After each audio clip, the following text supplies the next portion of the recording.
안녕하세요. 저는 서울 아산병원 사회복지팀에 근무하는 가정의학과 전문의 전성훈이라고 합니다. 오늘 제가 말씀드리려고 하는 건 어르신들이 제일 안 걸렸으면 하는 치매에 대해서 말씀드리려고 합니다. 어떻게 하면 치매를 예방할 수 있을까? 물론 젊어서 다 결정이 되기 때문에 어려운 점이 있긴 하지만 그래도 우리가 조금이라도 어떻게 예방할 수 있는 게 있지 않나 하는 걸 알아보도록 하겠습니다. 먼저 환자를 한번 보겠습니다. 65세 여자 환자입니다. 1년 전 남편과 사별했고 고혈압, 당뇨 등 특별히 드시는 약은 없었고요. 최근에 아파트 관리비 기한을 넘기고 가계부 계산이 잘 맞지 않고 죄송합니다. 리모컨을 쓰고 어디에 두었는지 기억나지 않는다고 해서 따님이 오셨어요. 따님이 MRI를 하면 치매인지 아닌지 정확하게 진단할 수 있지 않나 그렇게 알고 계셔서 오셨어요. 여기 보면 좀 틀린 게 있습니다. 첫 번째로 MRI 검사라고 하는 건 이렇게 뇌를 단면으로 잘라서 보는 건데 이게 치매 진단하는 데 있어서 도움이 되는 검사이긴 하지만 그것만 가지고는 치매인지 아닌지 정확하게 진단할 수 없으세요. 그 다음에 이분 같은 경우에는 지금 증상이 좀 각각이거든요. 치매에 있어서는 되게 기억력부터 떨어지는데 기억력이 떨어지면서 계산도 잘 맞지 않고 이렇게 하는 걸로 봐서 이분은 좀 치매하고는 아니지 않았겠나 이렇게 생각하는 겁니다. 그래서 MRI 검사만 가지고는 치매를 진단할 수 없다는 점과 그 다음에 이 65세 여자분은 1년 전 남편하고 사별한 게 문제가 되셨었나 봐요. 그것 때문에 우울증을 가볍게 앓으셨고 우울증 치료하시면서 현재는 크게 문제 없게 지내고 계신 분입니다. 제일 궁금해하시는 게 뭐냐면 건망증하고 초기 치매하고 어떻게 구별할 수 있느냐. 쉽게 말씀드리면 건망증이라고 하는 거는 우리가 어떤 일에 대해서 세세한 부분만 있는 건데 가령 지난주일에 우리 어르신들께서 아드님, 며느리하고들 저녁 식사를 맛있는 불고기를 먹었다고 가정하면 치매에선 그 식사한 것 자체를 잊어버리세요. 그렇지만 그 건망증 같은 경우는 그 자체를 잊어먹는 게 아니라 우리가 뭘 먹었지, 어디서 먹었지, 누구하고 먹었지 이런 정도를 잘 기억하지 못하고요. 그 다음에 건망증 같은 경우에는 우리가 그 식당에서 불고기 먹었잖아요. 그거 알아주면 금방 알아주지만 치매에는 끝까지 그 자체를 식사했던 것 자체를 기억하지 못합니다. 그래서 건망증 같은 경우에는 우리가 기억력이 떨어져 있다는 걸 알 수 있으니까 메모한다거나 어디에 써놓는다거나 이렇게 노력하지만 치매 같은 경우에는 본인이 기억력이 떨어졌다는 것 자체를 모르니까 문제가 되실 수 있으세요. 그래서 건망증이 계속 많아지면 치매로 진행하실 수 있는 그런 면이 있어서 건망증이 너무 심하다고 생각하면 치매 검사를 한번 받아보실 필요는 있습니다.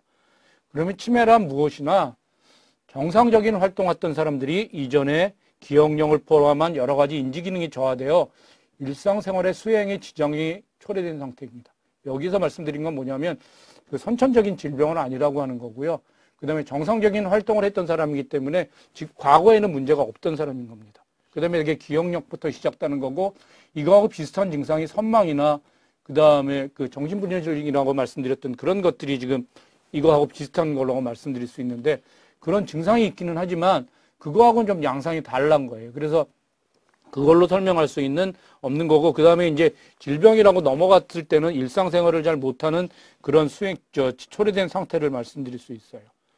그래서 이게 치매가 언제 왔느냐 이거를 보면 퇴행성 질환이라고 하는 건 나이가 들어서 되게 그 치매가 오는 건데 우리가 제일 많이 하는 알츠하이머병, 루이체 치매, 전두엽성 퇴행 이런 것들이 있을 수 있습니다. 그 다음에 질병으로서 오는 건 뇌혈관 질환이라고 하는 게 주로 그 혈관성 치매라고 하는 건데 뇌경색으로 인해서 오는 경우가 제일 많고요. 그 다음에 뇌종양, 외상, 수두증에서 올 수 있고요. 내과적인 문제에서도 오기도 하는데 갑상선 질환, 알코올성 질환, 그 다음에 약물로 인해서 오는 경우도 볼 수 있습니다. 그러면 치매 진단을 어떻게 해야 되느냐? 치매 진단이라고 하는 건 뇌의 기능이 떨어져 있기 때문에 뇌가 얼만큼 지금 제 기능을 하는지 그걸 전체적으로 살펴봐야 됩니다. 그래서 언제 어떻게 됐는지 내 환자를 진찰하게 되는데 환자를 진찰할 때는 신경학적으로 어디가 잘 움직이는지 않는지 말씀을 잘 하실 수 있는지 그 다음에 다치질 않았는지 그런 내과적 진찰을 병행하게 되고요. 그 다음에 신경심리검사라고 하는 게 세라드, SNSB라고 하는 걸 하게 되는데 여기서는 지금 어떻게 기억하고 있는지 5개 얘기해서 어떻게 얘기할 수 있는지 그 다음에 금방 보고 어떻게 다시 그릴 수 있는지 우리가 여러 가지 그 면에서 검사를 하게 되니까요. 이게 지금 뇌의 기능이 어떻게 있는지 검사를 해야 돼서 치매의 진단평가에서 상당히 중요한 부분을 차지합니다.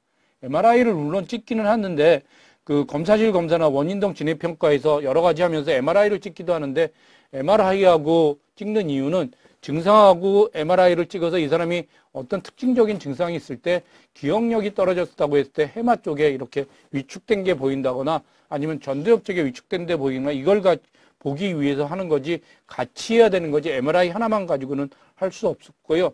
내과적인 문제를 확인하기 위해서 혈액검사나 흉부 촬영, 심전도를 같이 진행하기도 합니다.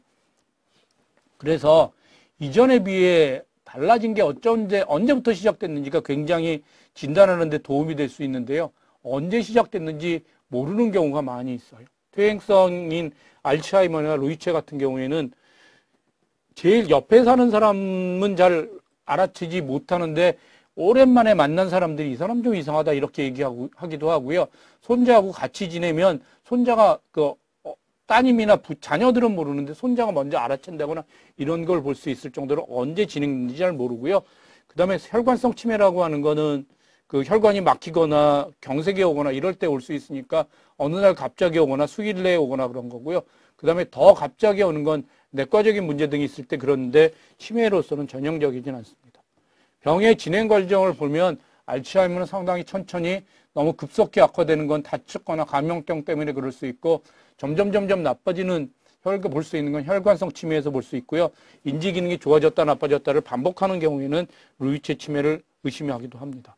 치매하고 비슷한 증상이 질병이 여러 가지가 있는데 첫 번째는 가성치매라고 하는 노인성 우울증입니다. 노인성 우울증은 의욕이 없고 사고력이 저하되고 2, 3개월 사이에 빨리 진행됩니다. 항우울주를 먹으면 증상이 완화되고 만성이 되면 구별이 어렵습니다.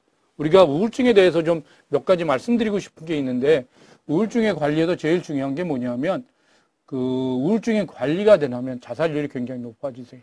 여러분들 우울증 약을 먹는 사람들이 옆에 주위에 있으면 그 약을 절대로 끊으면 안 되는데 주위에서 어떤 권유를 하냐면 네가 마음이 약해서 그런 거지 약 끊고 노력해봐라. 아니면 교회나 절이나 성당에 가서 종교에 귀의하면 하나님의 힘으로 부처님의 힘으로 그 마음을 다 잡아서 약을 끊고 살 수 있다고 이렇게 권유하시는데 우울증은 아닙니다. 우울증은 약물 효과가 굉장히 좋기 때문에 약을 잘 드시고 정상 생활을 유지하는 게 가장 중요하시고요. 그걸 약을 끊지 않고 먹는 게 자살의 예방에 있어서 제일 중요하니까 약을 잘 먹어야 된다는 건 잊지 않으시면 좋겠습니다. 선망이라고 하는 건 여기가 어딘지 모르고 그다음에 헛소리라고 이런 건데 되게 수술 후에 병원에서 마취의 증상이 나타났다가 기가 후에는 회복되는 걸 볼 수 있고요. 그다음에 내과적 질병에서는 알코올성 치매, 그다음에 간경화, 갑상선, 비타민 B12가 부족할 때 그런 것을 볼 수도 있습니다.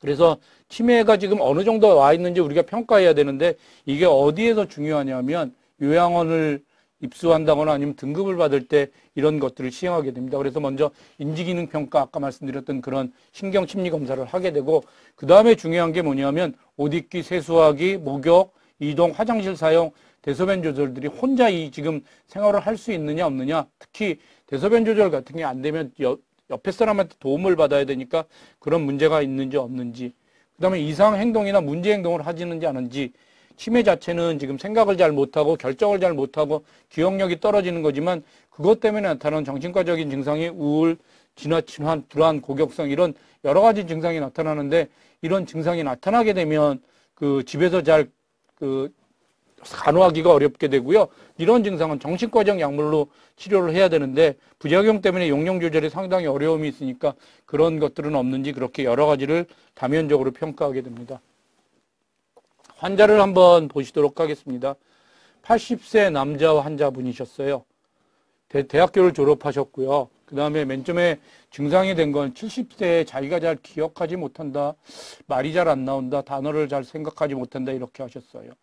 그래서 여기 MMSE 27점이라고 표시되어 있는데 MMSE라고 하는 검사는 뭐냐면 여러분들 그 보건소 갔을 때 하는 그런 검사예요. 이렇게 그림도 그리고 여긴 어디지 뭐 이렇게 단어하는 검사인데 그 검사를 굉장히 간단한 검사로 생각하지만 그걸 쭉 검사를 해보면 여기서 보이는 것처럼 성적이 점점 떨어지는 걸 볼 수 있으세요. 72세 경도인지장애라는 거는 뭐냐면 치매 초기라고 해서 초기하고 그 경계에 있는 건데 물건 둔 것 잘 모르고 약을 뭐 먹었는지 잘 잊어먹었고요. 단어를 금방 내지 못하시더라고요. 길 찾기나 뭐 일상생활에는 문제 없었고 MMS에는 27점이니까 거의 정상이세요. 물론 더 하신 분들은 대학을 졸업하셨으니까 28점이나 30점도 많이 있지만 27점에서는 문제 없으세요. 그러다 한 5년쯤 지나니까 치매 초기로 됐는데 들은 내용을 전달을 잘 못하시고 같은 질문을 반복하시다거나 익숙하지 못한 데 가면 길을 잘 못 찾으시는 문제가 생기시더라고요. 그래서 그때 검사를 해보시니까 MMSA가 20점으로 떨어지셨고요. 그 다음에는 조금 더 나빠지셔서 78세가 됐을 때는 약속을 전혀 기억하지 못하고, 그 다음에 동네에서 길을 잃고, 그 다음에 소변 실수, 세수를 혼자 못하니까 이때는 요양원에 들어가실 수밖에 없었어요. 요양병원에 들어오셨을 때 검사를 해봤더니 MMS가 14점이고, 그 다음에 요양병원에 입소해서 74세가 됐을 때는 아들을 알아보지 못할 때도 있었고, 삼킴장애가 있었고, 대소변 잘 못 가리고 요양병원에서 했던 MMS에는 13점이고, 지금 80세가 하고 지금 요양병원에서 지내고 계신 그런 분이세요.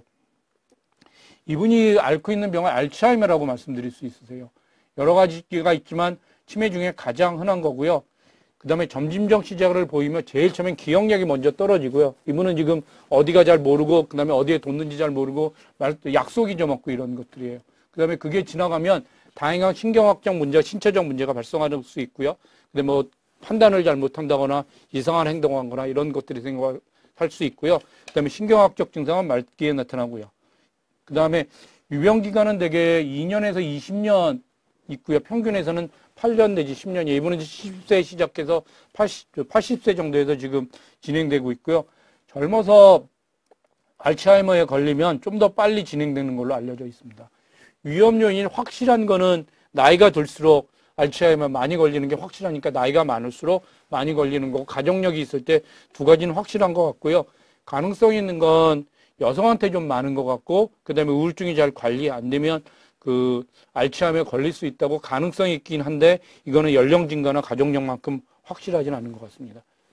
진행 과정을 먼저 보면 최근 기억부터 없어지는 거고, 그 다음에 언어 능력에서는 단어 선택에 어려움이 생기고, 그 다음에 그게 조금 더 지나가면 시공간 능력이 길찾기 어려움이 생기세요.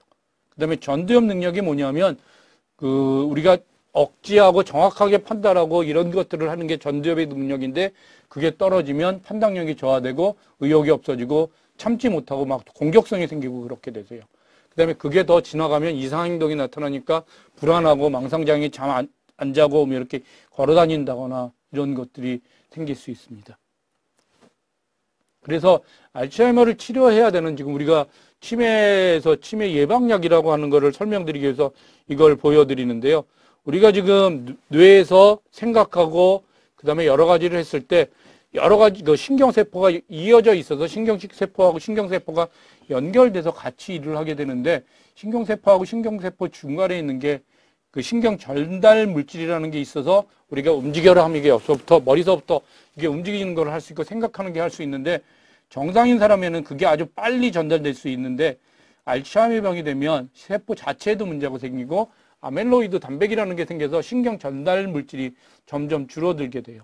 그래서 신경 전달 물질이 부족하게 되면 우리가 생각도 잘 못하고 여러 가지 문제가 생길 수 있는데, 주는 약은 뭐냐면 그 신경 전달 물질이라고 하는 것들이 없어지지 않도록, 그래서 우리 몸속에서 없어지지 않도록 하는 약을 처방하게 되면 그 치매의 증상이 좀 더 좋아질 수 있어요.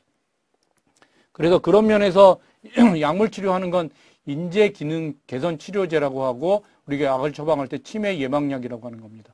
아세틸콜린이라고 하는 그런 그 신경 전달 물질이 없어지지 않도록 하는 그런 기존의 알리스펩트, 엑셀런, 레밀라, 에빅세 이런 약을 처방하게 되면 경증인지 중증도의 치매에는 효과가 있습니다.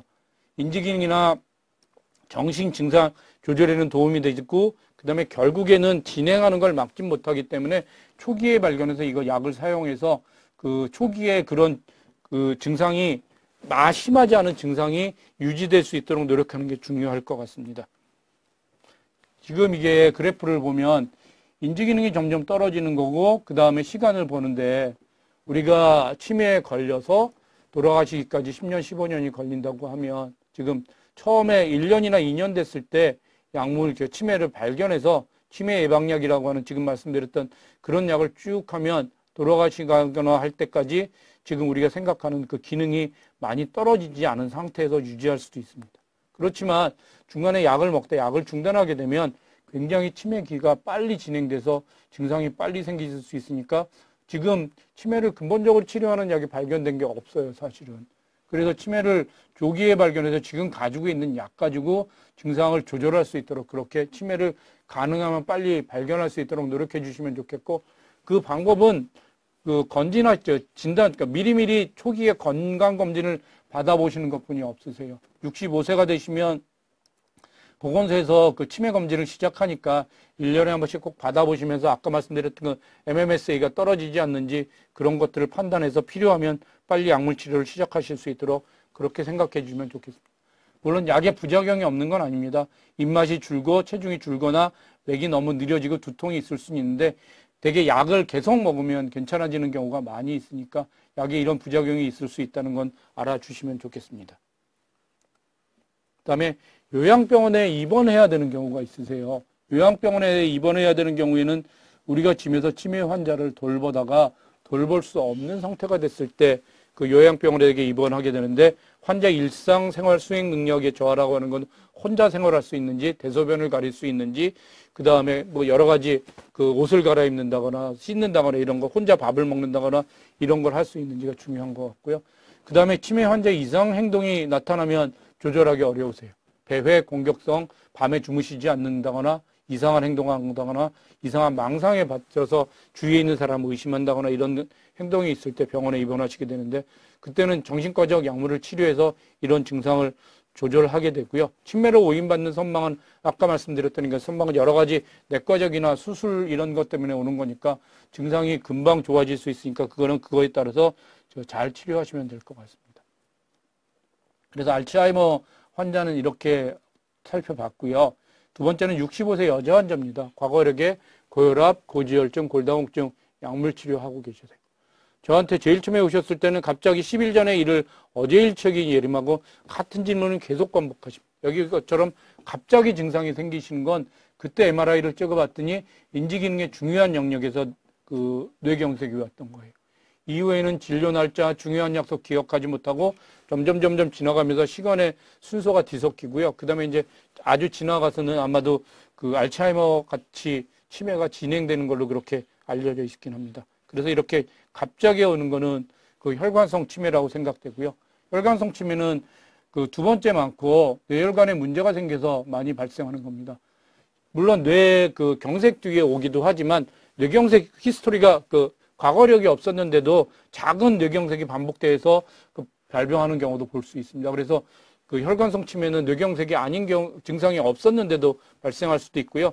뇌경색의 증상이 나타날 수도 있고 아니면 뭐 손발저림, 구역질 이런 것들이 뇌경색이 아닌 것 같은 증상이 해서 천천히 진행되기도 합니다. 증상이 알츠하이머보다 아주 급속하게 진행되고요. 초기에 의욕저하, 불면증 이런 것들이 나타날 수 있습니다. 위험 요인은 고혈압, 심장병, 당뇨병, 동맥경화, 고지혈증, 흡연 등이 있는데 혈관성 치매를 예방하는 건 그 뇌경색을 예방하는 거, 동맥경화를 예방하는 것하고 똑같으세요. 그렇게 예방했으면 좋겠는데 고혈압은 130에 90 이하로 유지했으면 좋겠고 당뇨병은 당화혈색소를 6.5%, 고지혈증 우리 몸속에 나쁜 콜레스테롤 저밀도를 100 이하로 그다음에 항응고 약물이라고 하는 건 아스피린을 드셔야 될 수 있는데 그래서 지금 심방세동, 심방판막증이나 협심증, 경동맥 협jam처럼 그 혈관 자체가 막혀져 있는 게 보면 그 아스피린 같은 약물을 필요하면 꼭 잘 드시면 좋겠고 그 다음에 술, 담배 끊는 게 혈관성 치매를 위해서 굉장히 중요합니다. 치료는 그 뇌혈관장애 후유증 치료를 위해서 뇌경색 재발 방지를 위한 치료하고 그 다음에 알츠하이머 병 치료하고 같이 병행해야 되는 그런 약물을 병행해서 쓰게 됩니다. 그 다음에 초기에 우울증 등 감정 기복이 아주 심한 걸로 보여서 그런 치료를 병행하게 됩니다. 루이체 치매는 뭐냐면 여러분들 그 같이 삽시다 해서 장미 씨가 연기했던 건데 잘 기억하시면 장미 씨가 그렇게 기억력이 떨어지거나 그런 게 아닌데 갑자기 뭐 그 공원에서 발견되거나 그 다음에 꿈을 꿨는데 적은 동료가 색동 저고리 입고 나와서 그 아주 선명하게 보는 그런 것들을 볼 수 있어요. 그래서 루이체 치매는 그 좋아졌다 나빠졌다 이게 좀 심하게 나타나고요. 그 다음에 주의와 의식 변화가 심하고 주의력, 신행기능, 심각공간, 기를 잃는다거나 이런 것들이 먼저 나타나기도 합니다. 특징적인 게 뭐냐면 반복적인 환시, 이런 것들이 보이는데 색동저고리 입은 어린아이 본다고 이렇게 자꾸 얘기하는 거예요. 그래서 색깔까지 기억할 수 있을 정도로 하고 그 다음에 또 한 가지는 뭐냐면 수면장애가 나타나 심한 잠꼬대, 몸부림을 이렇게 호소하시는 분들도 계세요. 이분 같은 경우에는 파킨슨병으로 진행하는 경우도 볼 수 있습니다. 그래서 루이츠 치매 같은 경우는 약물 처방은 비슷하긴 하지만 이렇게 조금 더 그 알츠하이머보다 증상의 변화가 있다는 거 보고 의사들이 진단을 붙이기도 합니다. 그 다음에 전두엽성 퇴행은 뭐냐면 전두엽에 문제가 생기는 건데 전두엽에서 생기는 문제는 뭐냐면 주로 그 이상하고 공격성 이런 것들이 많이 생기세요. 그래서 좀 더 젊은 나이에 변성하고 전두엽이나 축두엽에 문제가 생기는 거고 성격 변화, 언어 표현의 장애, 의미소실 증상들이 있는데 어떻게 볼 수 있냐? 갑자기 이상한 행동을 해요. 안 싸우던 사람들이 자꾸 싸우고 주위에 문제를 일으키고 그래서 사회적 상황에서 부적절 행동을 많이 나오게 되고 갑자기 행동이 바뀌고 이런 것들을 했을 때 한 번쯤 의심해 봐야 되는 겁니다. 그래서 화내고 욕설, 폭력적인 그런 것들을 보일 수 있고요. 그 다음에 진행하는 양상이 언어장애가 들어지고 그 다음에 점점 말쓰러지고 전혀 말이 없는 상태가 진행하기도 합니다. 이런 그 상태에서 MRI를 찍어보는 게 굉장히 도움이 돼서 전두엽에 문제가 있는지 없는지를 확인해 볼 수 있습니다.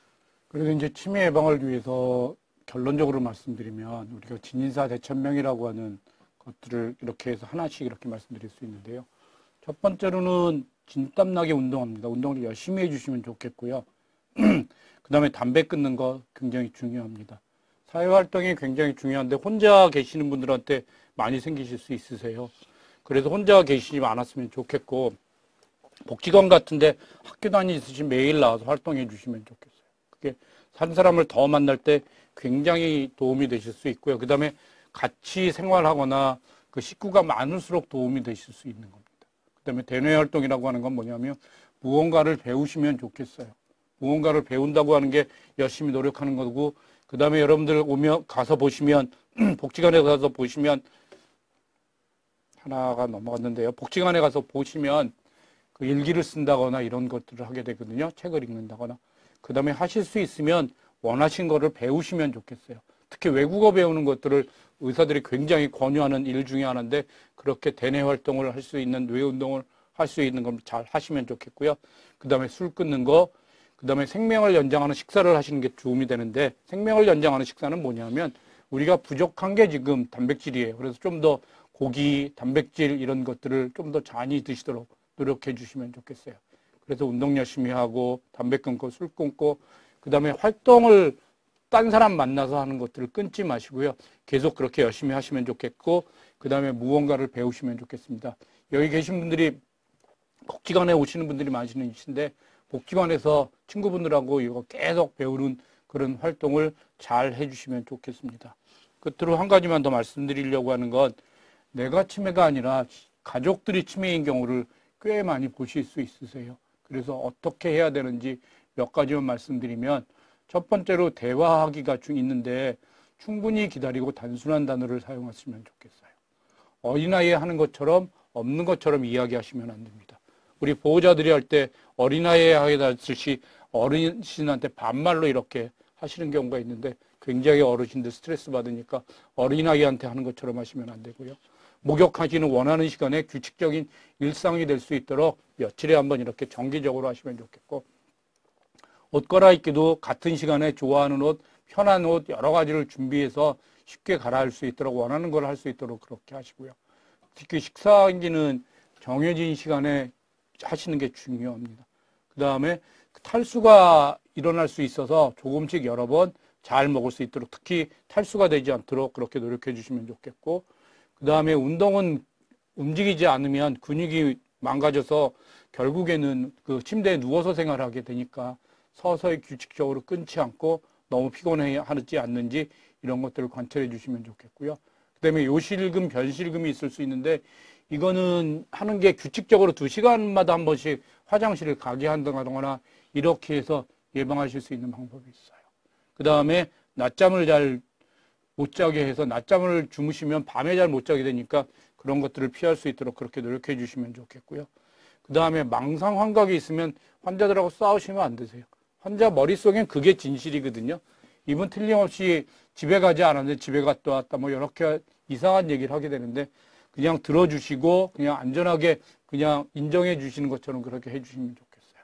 그다음에 배회하는 경우가 많이 있는데 이름표, 주소, 목걸이 달게 하고 집에서는 어린아이한테 하듯이 위험한 거 손 닿는 데서 다 치우도록 그렇게 하고 열쇠 관리, 안전한 환경에서 이렇게 관리할 수 있도록 이렇게 간호하실 수 있도록 그렇게 해주시면 좋겠습니다. 그래서 치매 환자들이 갑자기 나빠지는데 갑자기 나빠지는 게 되게 환경이 바뀌었을 때 굉장히 나빠지세요.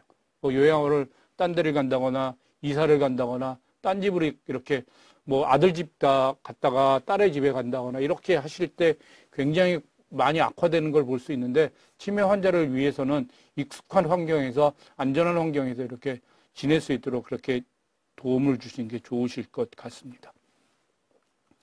그래서 여기까지 말씀드렸는데요. 치매 예방을 위해서 여러 가지가 있겠지만 첫 번째로 혈관성 치매는 우리가 뇌경색을 예방하기 위해서 고혈압, 당뇨, 고지혈증 이런 것들을 잘 관리할 수 있도록 그렇게 노력해 주시면 좋겠고요. 알츠하이머병, 루이체 치매 같은 건 우리가 현재로서는 원인을 잘 모르거든요. 그래서 첫 번째로 조기에 발견할 수 있도록 우리가 그 보건소에서 하시는 그 치매 진단검사, 건강검진 빠지지 말고 받아주시고요. 그 다음에 두 번째로 치매를 예방하기 위해서 우리가 그 뇌 기능을 향상시키기 위해서 뇌 운동을 계속해야 되는데 그러기 위해서는 사회활동 끊지 마시고 그 다음에 무언가 계속 생각하고 그 다음에 일기 쓰고 이런 일들을 계속 하실 수 있도록 노력해 주시면 좋겠습니다. 그럼 이걸로 마치겠습니다. 감사합니다.